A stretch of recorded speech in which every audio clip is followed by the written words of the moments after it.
You are now listening to the fastest show on iSports Radio. My name is Darryl Kinsey Jr. Welcoming you to the Lap of Extra Mile for today, October 31st, 2024. Happy Halloween, everybody. NASCAR had some treats on Sunday, but for Max Verstappen, some nasty tricks have brought the Formula One World Championship a little bit closer heading into Brazil. Now let me talk about all of this. Of course, my co-host for the evening, Michael Ward. Say hi. How's it going, everyone? Welcome to another spooky edition of the Extra Mile. Chris and Jenn are out trick-or-treating with their families tonight, so they will not be joining us this evening, but I'm sure they'll be listening as the night goes on. Hey, we got to pay some bills when we come back on the other side of this quick ad break. We're going to get this show started. So sit tight. We'll be right back after this.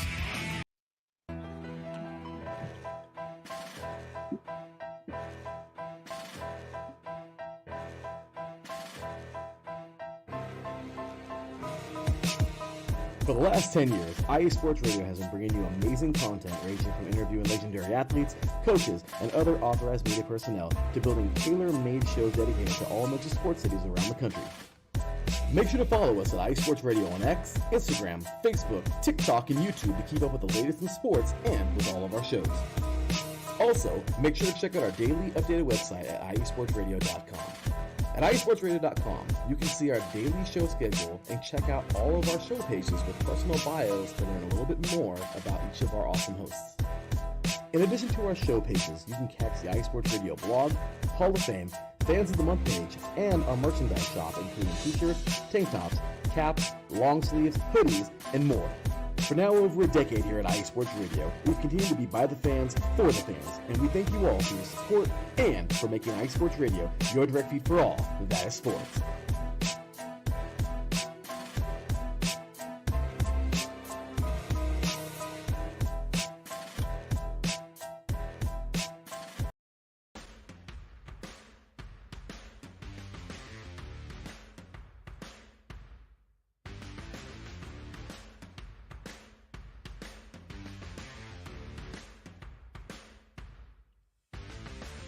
IE Sports Radio fans, this show is brought to you by Planet Jerky Premium Brisket Beef Jerky.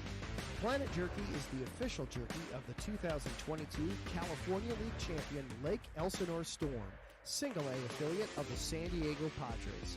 This all-brisket jerky has gluten-free options, contains no MSG, no sodium nitrate, is low in sugar, and high in protein. Go to their website at planetjerky.net and follow them on Instagram at Planet Jerky. Planet Jerky, the jerky that's on a whole other planet.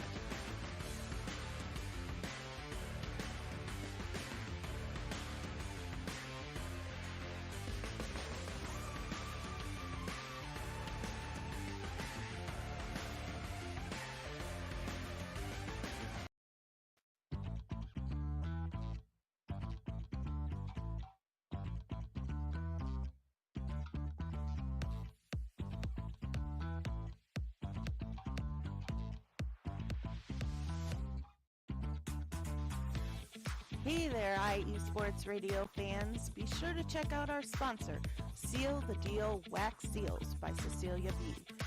You just finished your very own wedding or baby shower invitations and you're looking for that extra special touch? Maybe you just wrote a letter to a relative or a friend and you want to add to their smile when they receive it. Then seal the deal with Cecilia's handmade sealing wax stamps for your invitations, letters, and gifts. You bring the deal, we'll bring the seal. You can find them on Instagram at sealthedeal_wax stamps and on Facebook, Seal the Deal Wax Seals.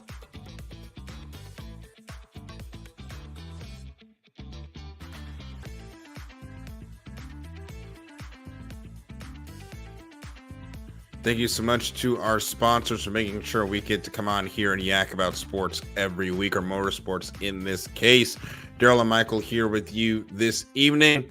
We're ready to get started with the show, and we'll start with Formula One. And Michael, this has probably been 10 years in the making when it comes to the first topic, and it's how the officiating has or has not dealt with a certain driver. And of course, we have this conversation when Chris is indisposed. I swear we're not doing this on purpose, but We're not. It was actually planned for him to come on and talk about it. yes, unfortunately, the trick-or-treating festivities have gone long, and unfortunately, he texted me before the show that he's not going to be here, and dang it, it sucks. But unfortunately, the Mexican Grand Prix, we all saw it. The frustration about the car's performance and how close Norris is, it got to Max, and it got to him in a time where he's already being looked at for what happened during the Austin GP, during the United States Grand Prix. And you can kind of say that Formula One kind of overcorrected with the 20 seconds worth of penalties. Now, Max is still able to get back into the points, but the way I look at it, they should have nipped this in the butt 2021 after the Brazilian Grand Prix, when Max pretty much invented a corner to try to stop Lewis from passing him. They should have come down on him harder then. They did not. And I remember saying at the time, this would come back to bite Formula One. I didn't think it would lead to what happened in Abu Dhabi that year, but then it's continued to where Max thinks he's got to get out of jail free card with the officials. And unfortunately, it's ticked off all the drivers to the point where Formula One has to overcorrect, and now Red Bull fans are feeling slighted. But for fans of 19 other drivers out there, we're like, where was this 5 years ago? Yeah, I feel you. And I think this whole ordeal has just changed how everybody has been seeing the sport lately. And it also kind of changed how everybody's been racing out there. Mm-hmm. Because usually, we've seen a lot of more courteous overtakes. This race, I've kind of noticed everybody's just kind of diving it down in there with the notion that if they have the corner first, and it's their corner, so what everything says and goes. And yeah, but the other problem is where is the spot that person had the corner? Because which led to the big fight between Norris and Verstappen during that race. They're coming down, I believe it was like turn 4. Norris is ahead, but he's on the outside going into the corner, and Max just lets out the brake, nearly runs into the back of the Ferrari, and says, no, I have the corner, and then tries to drive Norris into the grass. Which is when Norris says, I'm tired of this, stays in front of him, and that leads to the major confrontation 2 corners later, where Max just doesn't even attempt to let Norris finish the corner. And this is back to the FIA. They want to officiate folks till they don't. So now you've got one person thinking that they're above the rules. And whether or not he's stretching the rule book to the very letter, he's stretching it till it's tearing. The pages are coming out the book now. He's stretching it so far. And that's basically, I'm not going to lie, that's kind of what you have to do in motorsports. You have to stretch the rules to the point where they're almost broken, but not quite broken. Yeah, but at some point, the officiating, if you're going to be how the FIA wants to do things, where they treat it like the traffic, they basically treat everything like the highway, but faster. When your rules are getting stretched that far, you've got to bring everybody back, or at least the one person that is testing your rules, and bring them back. We had to do that in SNHL, where we had one driver that was basically being a menace, but technically we didn't have a rule against it. Well, now we had to make some rules to keep that person in line because they were doing stuff that was not in the spirit of racing. what Max has done, unfortunately, is not in the spirit of racing. And now here we are where Christian Horner, and I am tired. I'm tired of Christian Horner. I'm tired of Helmut Marko. I've said that. But he goes down there after the race. Did you see this? He has the data from the race to try to show that Max didn't do what he did. But the problem isn't what the data shows, Christian. The problem is what we saw with our eyes. 4 of them in my case. And what we saw is Max driving like an idiot. I'm just going to say it. He was driving like an idiot and got his hand slapped finally. And they ended up putting penalty points on him as well. And I think it's really strange how a potential championship battle kind of enables him to drive like that. Well, the problem is with Max, I hate having these conversations when Chris is not here. I really do, because I feel like Chris would like, come up with something to make it sound like it would just make sense, and then we were just like, oh, okay, that makes sense. But it's not. Well, the problem is it sounds like we're dumping on the guy, and we're not. It's just a problem of what the FIA has created. They create a monster they can't control because they were getting all that great Netherlands money and all that Red Bull money. Or money in general. Yeah. And the problem is now they're trying to figure out how to put the monster back in the cage. Well, you can't now. And the problem is we're going into Mexico. We're now within 40 points. He's got the 5-point penalty going into Mexico, the 5 grid slot penalty for the engine change. Not to mention, they're going to lose the constructor battle because Sergio Perez, and we're going to get to him in a minute, is driving himself out of a job. Let's call a spade a spade. He is driving himself out of that Red Bull seat. I think that drive might have just sealed the deal, because Darryl, what was that? I don't know. We'll get to it in a minute, but you take all of that and you throw that into the pot, and then you have Max completely overdriving a car that is not fitting him. And that's the biggest thing. The car is completely fallen off. So now he's back to, I'm just going to drive everybody off the road and dare the FIA to do something because I'm the golden child. Well, now they had to show, hey, that has limits. And we'll have to see what they do in Brazil. And we'll talk more about Brazil on the other side of this. I do, Michael, want to get into what happened with Perez. When you come to your home Grand Prix and you spend the day fighting with Liam Lawson in 17th position, and the only reason you're not fighting for last is because Tsunoda just got obliterated in the very first turn by Albon.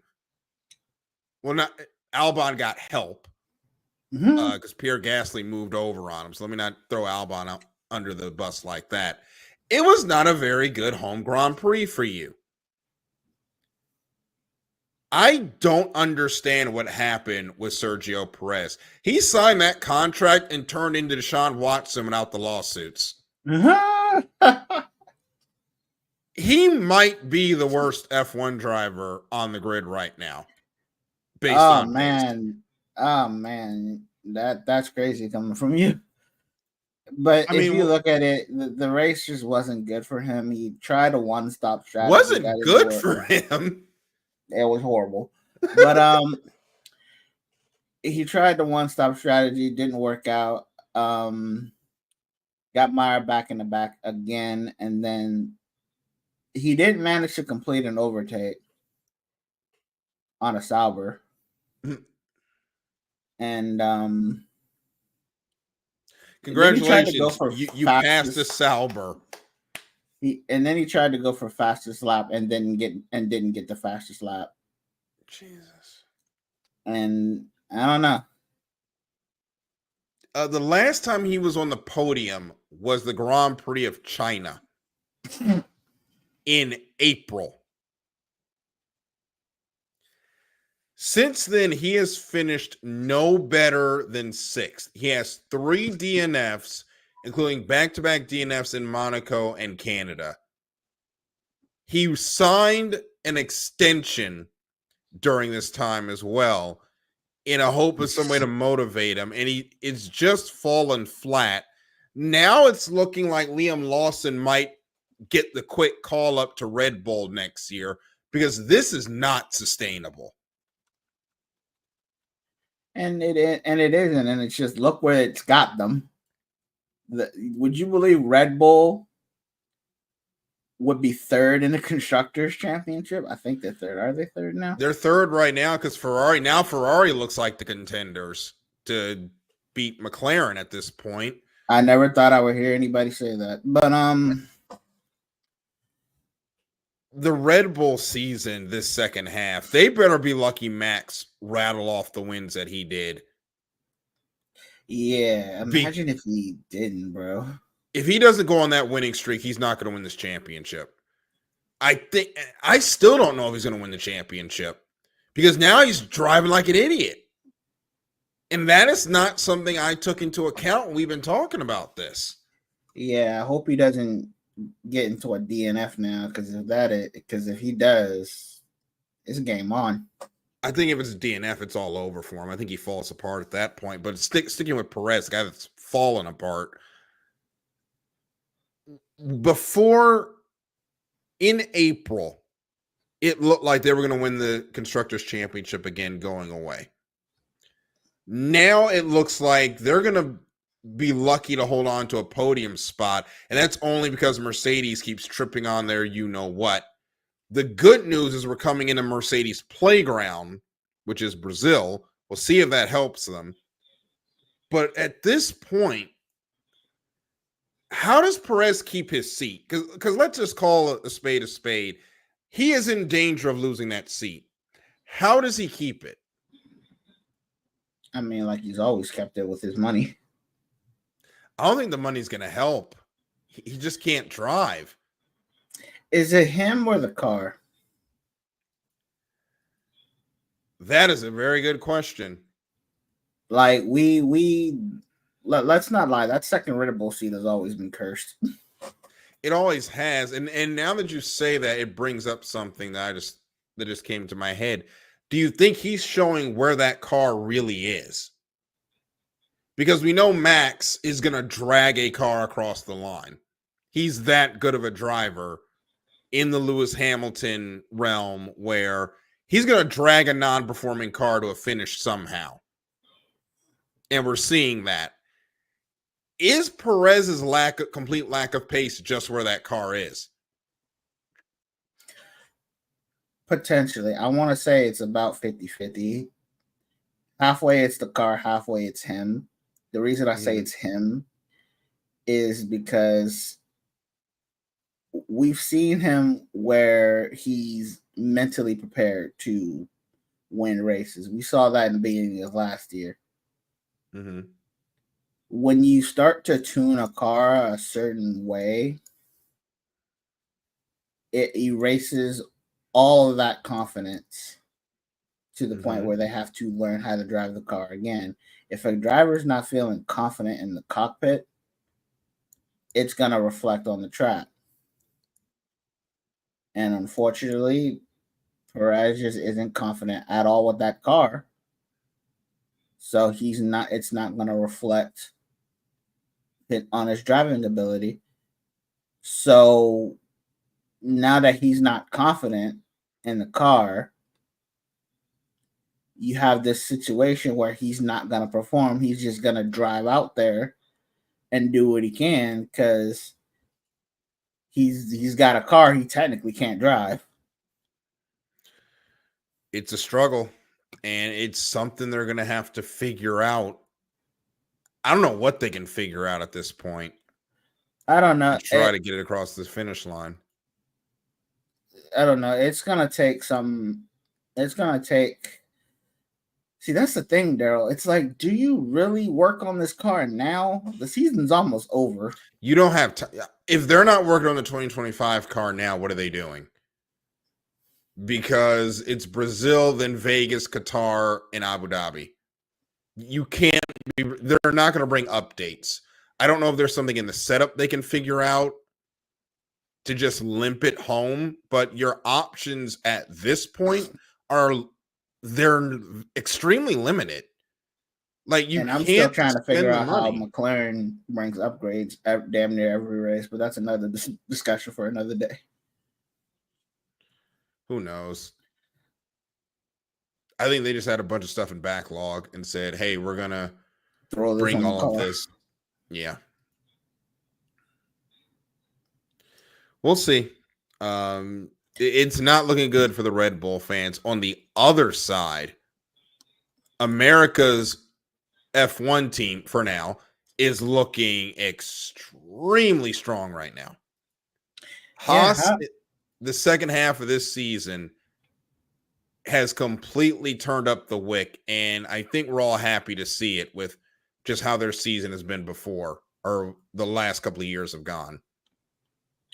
Yeah, I think it's great to see them perform these last couple of races and really show that, that car and that team, are really a force to be reckoned with, and they've been really being held back on, financial issues, management, and a whole bunch of other issues. And now it's just they're showing, hey, with the proper stuff and people, we can be up here with these guys. We just needed the proper stuff and actual money. Yes. Now that they have that, they're showing what they can do, and I think it's great. Well, we love it for Haas that both their cars we've gotten the points this week. I'm trying to bring up but the important part is constructor standings, as they are up to 6th right now. They are 40 points behind Aston Martin. I don't think that is too big of a hill to climb. And how big would that be, especially with what happened with Alonso DNFing? How big would that be for Haas to finish this season 5th in the constructor standings? That would be pretty big, especially for them. Like I said, for all they've gone through, I think 5th. I think they'd be overjoyed with 5th. Yep. So they were 7th and 9th today with Kevin Magnussen and Nico Hulkenberg. Oscar Piastri, who's behind the 8 ball all day, kind of broke that up. He ends up finishing in the 8th spot, splitting the two Haas's. Meanwhile, don't think the Aston Martins did not get any points, as Lance Stroll finished 11th, 1 lap down, and Alonso finished out of the race. 40 points in this amount of time. It's going to be tough, but it's doable.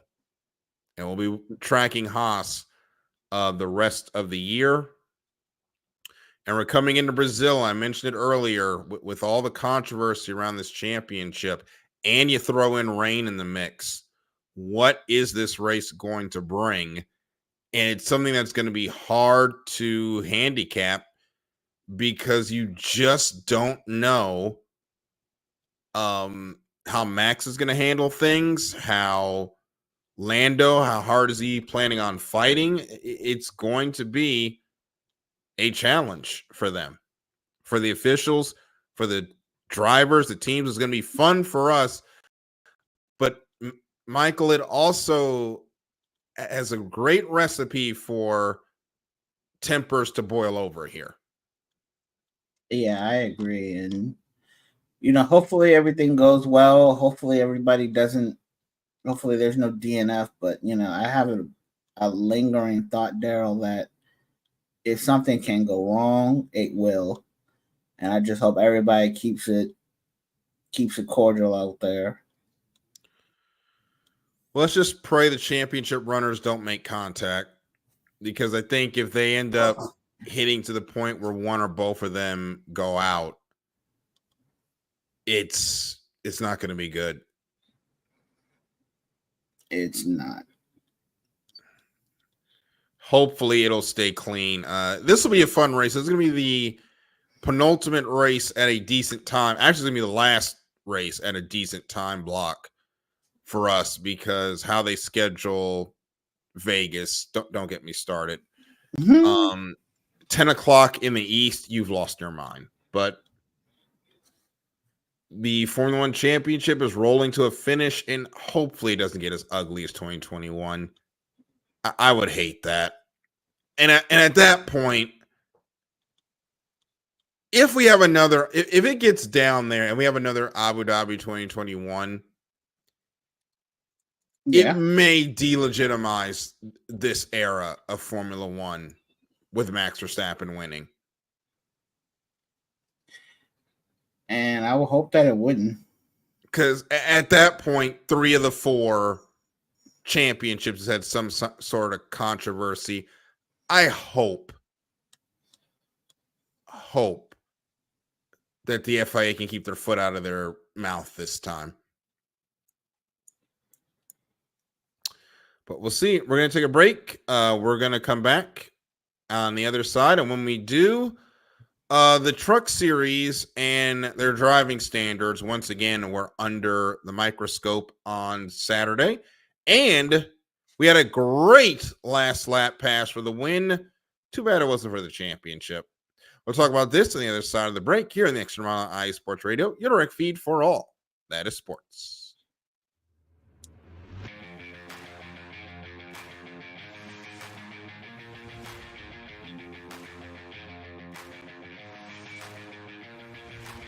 What's happening, sports fans? Are you a fan of Southern California sports? Are you looking for a show hotter than a hot summer day in California? Then look no further than the SoCal Supreme Sports Show, where I talk about all things Southern California sports. That's right, all sports teams from Southern California. From the hard-hitting tackles of the NFL, to the killer crossovers and big three-pointers of the NBA and WNBA, to the grand slams of the MLB, to the bone-chilling goals of the NHL, and to the booming kicks of the MLS, the SoCal Supreme Sports Show has it all for you. Oh, and let us not forget about the college sports as well. So join me, Taryn Rodriguez, every week here on IE Sports Radio, your direct feed for all that is sports.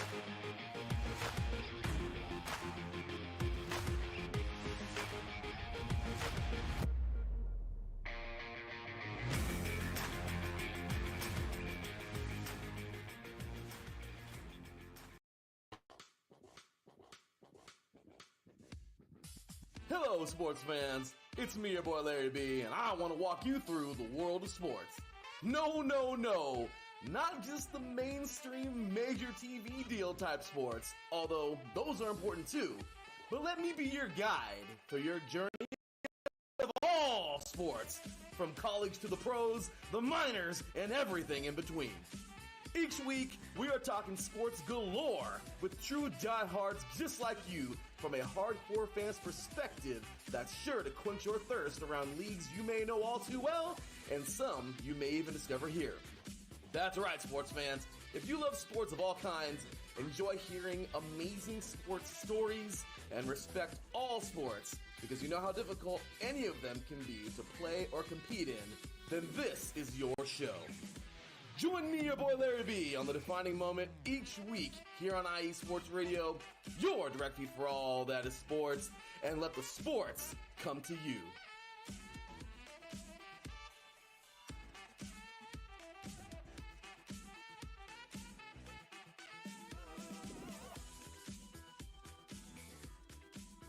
And we're back here in the Extra Mile on IE Sports Radio, your direct feed for all that is sports. Darryl and Michael here with you this evening. No Jenn, no Chris this weekend. They will be back next week to wrap up. Actually, we got 2 episodes before we wrap up. Next week will be the penultimate episode as we go into NASCAR in Phoenix. We will then wrap up the season this wonderful season of the Extra Mile, November 14th, 2024. So make sure you're listening live, or if you're listening on the re-air as we wrap up season 7 of the Extra Mile, which we have seen a lot in the change of motorsports. Some of it good, some of it bad.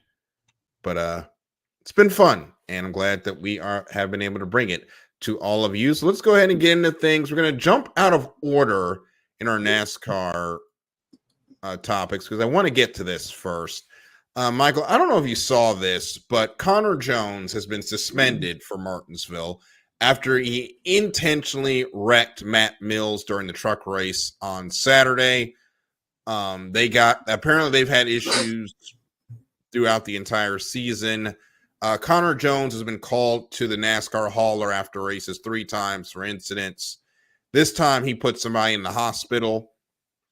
Matt Mills was treated earlier this week for smoke inhalation after the truck actually burst into flames after the accident. He was able to get out under his own power, but inhaled some smoke and was treated by doctors in Miami.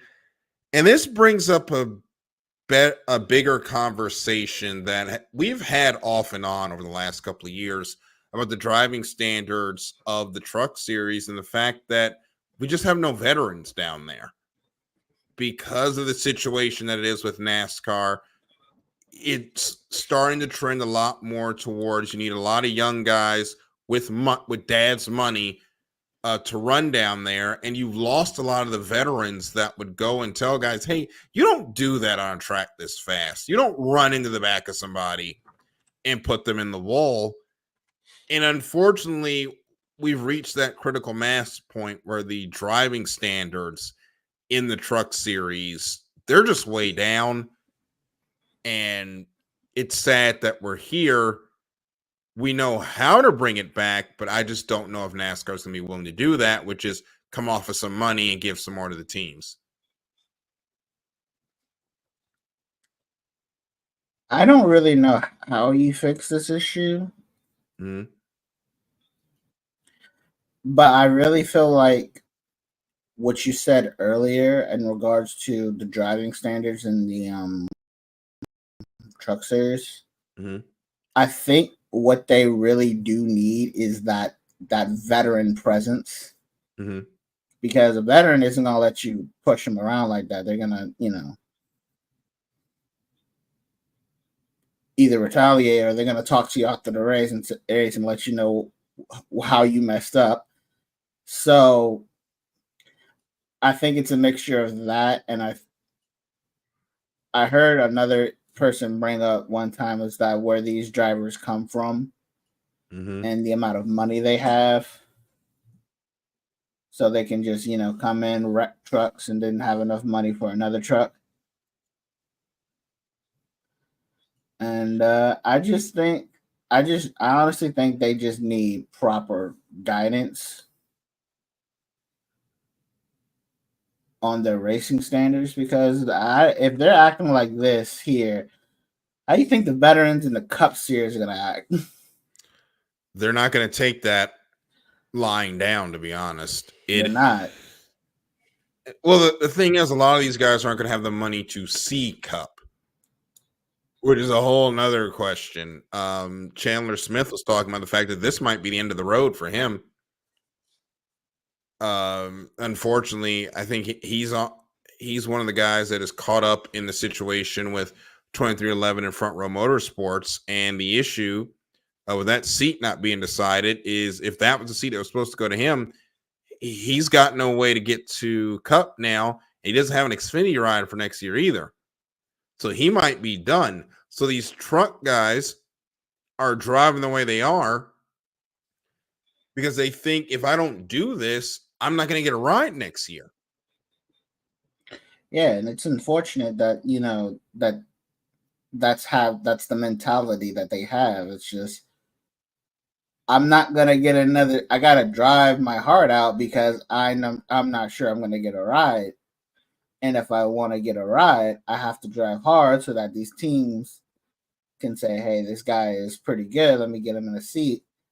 And it's just this whole spiel of I need to perform, but if I perform too much, I'm gonna look like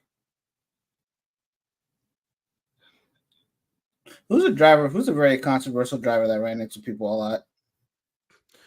I mean, Kyle Busch used to do it all the time. I'm gonna look like early 2000s Kyle Busch. And Carson Hocevar was last year's maniac, but he's chilled out.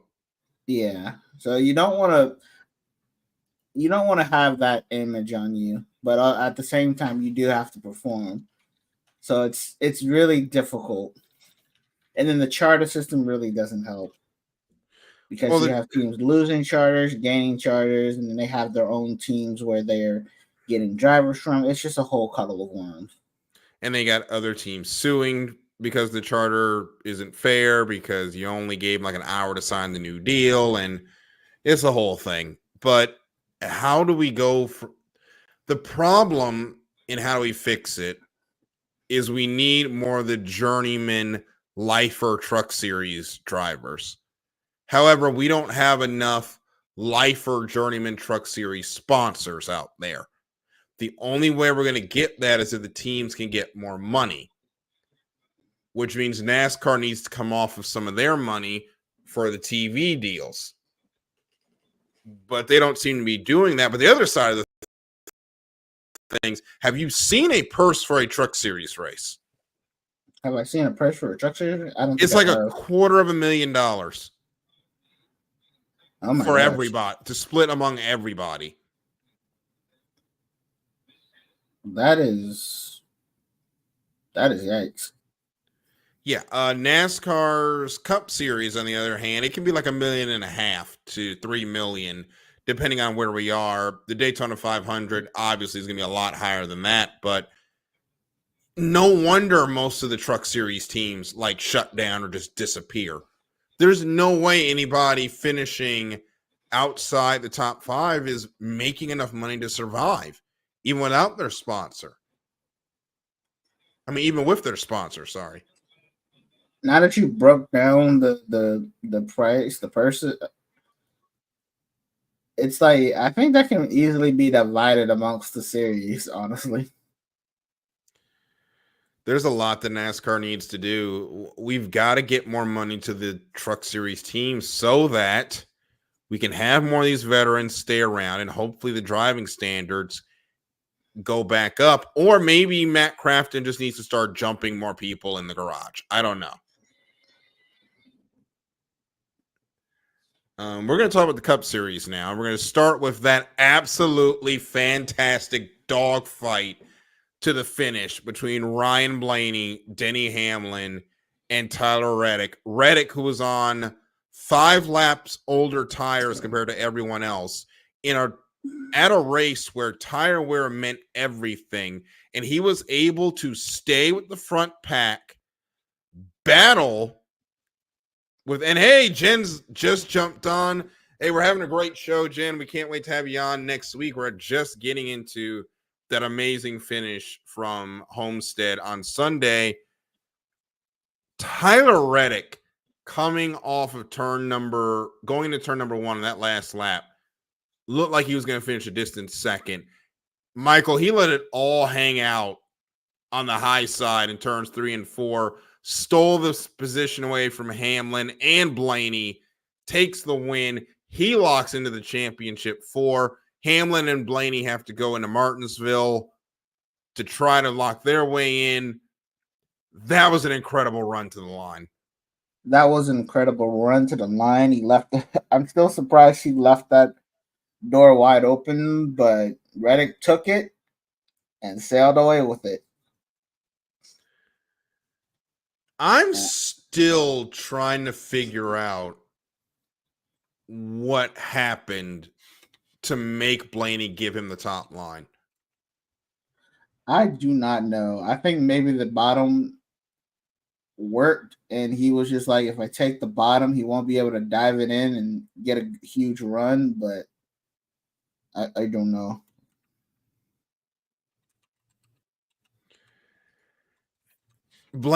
I guess Blaney thought that with the older tires on Reddick that he wasn't going to stay up there, but Reddick was not lifting.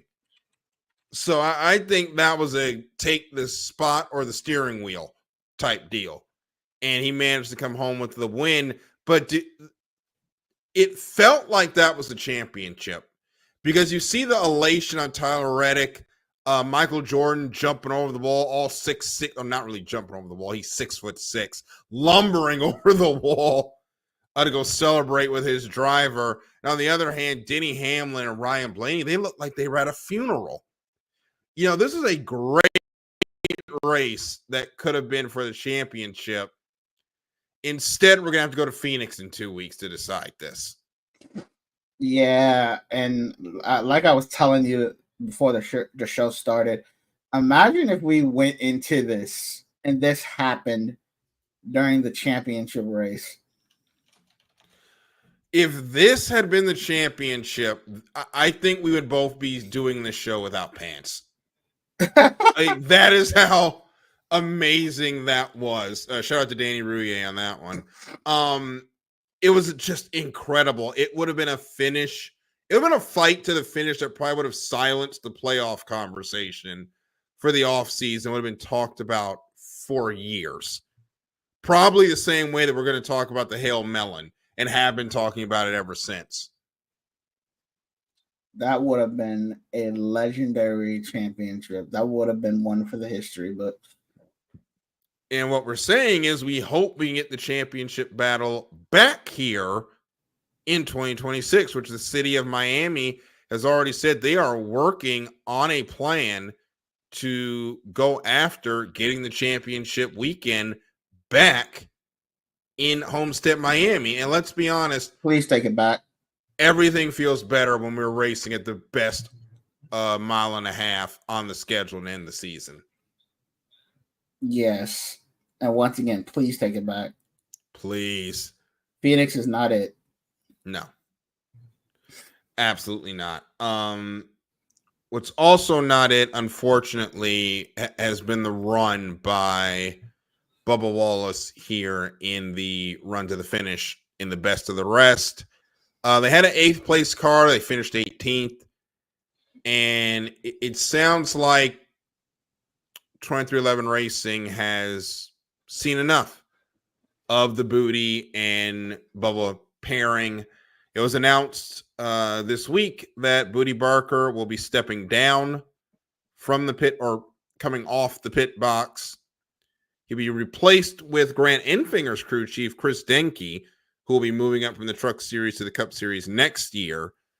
It's unfortunate. I am not going to be a Bubba Wallace fan that is going to not criticize the team when we do poorly. I think we know that by now. And there's a lot of folks that have been out there that have you can't criticize, criticize it because, the guy's losing his job. I will.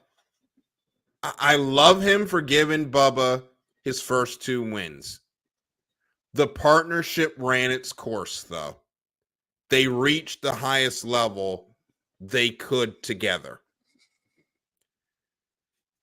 There were so many times this year where they would start off great, they'd be up front, and they lose the handle on the track, and they're just chasing it the rest of the week or the rest of the race, and they come home with a finish that they shouldn't have had. I think the Richmond races where he was in the top 5 and they just fell off in the second half of the race, and that happened in both of them. That is crew chief. That is not making the right adjustments. And once you get back there, that's not being aggressive when the cautions come to get back up front. And unfortunately, that became a theme. And it cost them a playoff spot. And when you have a car that is now going to run for a championship, and despite Bubba having a career year in top 5s, top 10s, laps led, the only thing he doesn't have, again, is the wins. and he's going to finish 17th, 18th in points, you can like the guy, but also say he's not good at his job. And I like Booty Barker. It was time. They had to make the switch. Now the hope is that Chris Denke and Bubba can gel together. Denke can make those adjustments that we need, because we already know Bubba's a wheel man when he's got a car under him. You put the car under him and you watch him work. That's what we're going to be watching for next year. Booty is going to stick around in the competition department, so he's not leaving the team, thankfully, but it was just time. I agree with you on that one, Darryl. And the question now is how long do you give the partnership?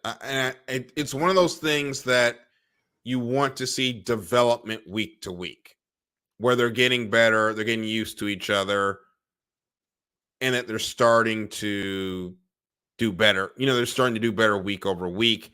Obviously, in NASCAR, those changes aren't going to be linear. Lord, we wish they were, but you just want to see constant improvement. You just want to see the adjustments on the box create positive change, basically.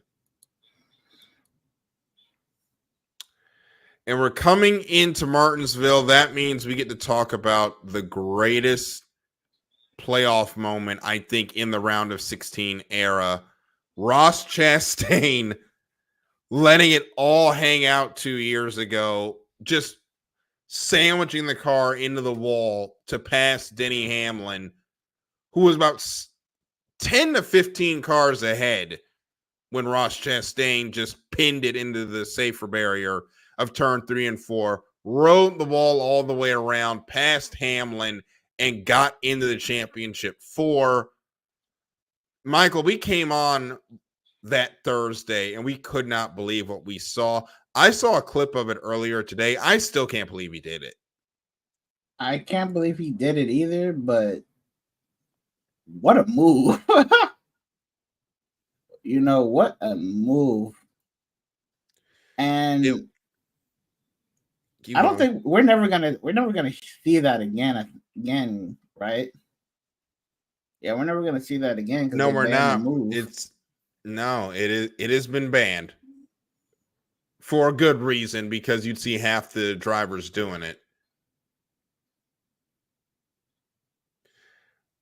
Thankfully, however, there's still gonna be plenty of room for the drivers to make those walk-off moves to get into the championship 4. And Ross Chastain that year, that was 2 years ago now, he was love it or hate it. Like, he was going to ruffle some feathers, but he really embodied, I'm only out here to race for one team, and that's mine. And that moment is where we adored him, because he showed the very limits of what drivers are willing to do to make it to the championship 4 race, to the point of throwing away common sense and safety.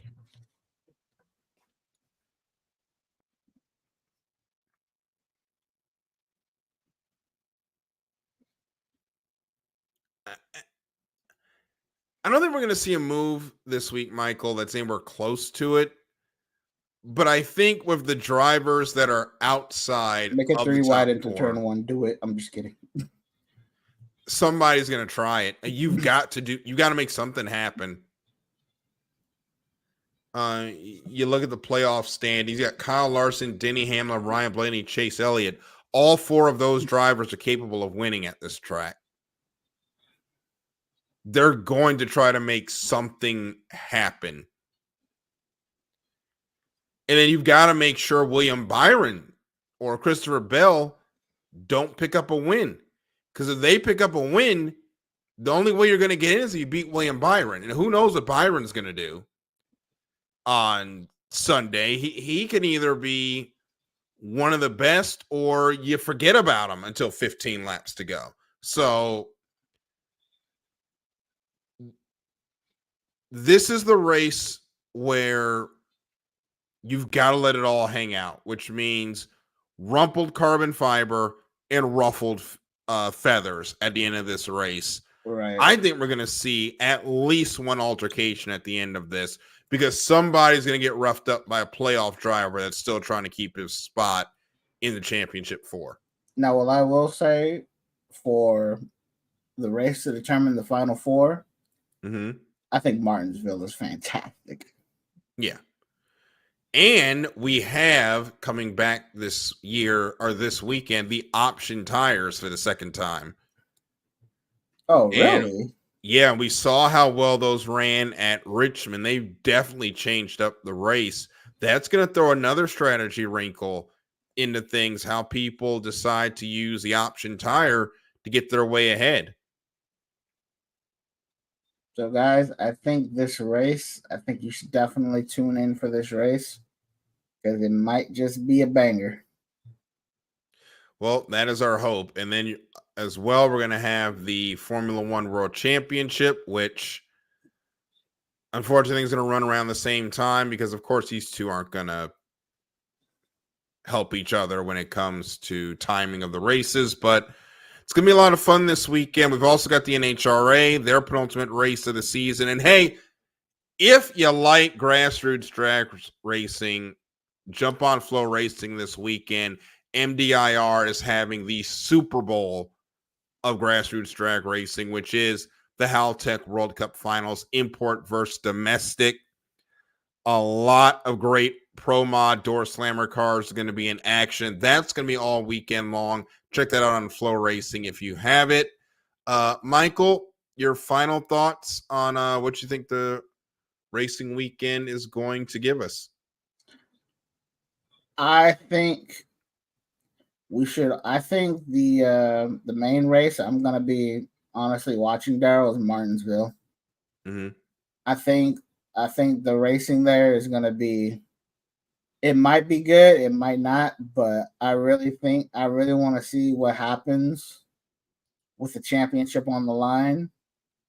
And some of these drivers who really want to win another championship or their first championship do. So I'm really going to pay attention to Martinsville. I think the Formula One race will be interesting. Can Ferrari keep up their winning streak? I don't know, but we're going to see about that. And I think it's just another interesting weekend where a lot of these plot lines that have been brewing for the past couple of days, we're going to leave with some questions. We're going to enter with some questions and leave with some more questions.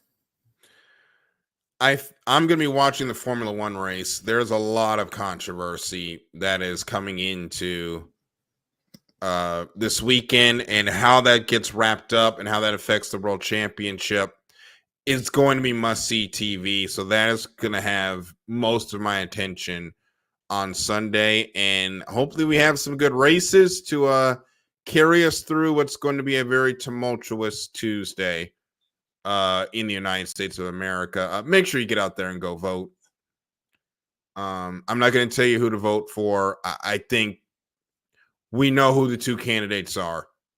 I'm going to tell you that. And all I'm going to say before I leave is make a decision that you're going to be willing to tell your kids about in 10 years. And I'll leave it at that. Next week, we're going to get ready to wrap up the season, handicap the championship finale in NASCAR, and more than likely, we're going to have a lot of triage from the Brazilian GP, which is going to be fun. But hey, thank you all so much for joining us for this episode of The Extra Mile. For Michael, I'm Darryl. Thank you so much, and we will see you at the next green flag. Good night, everybody.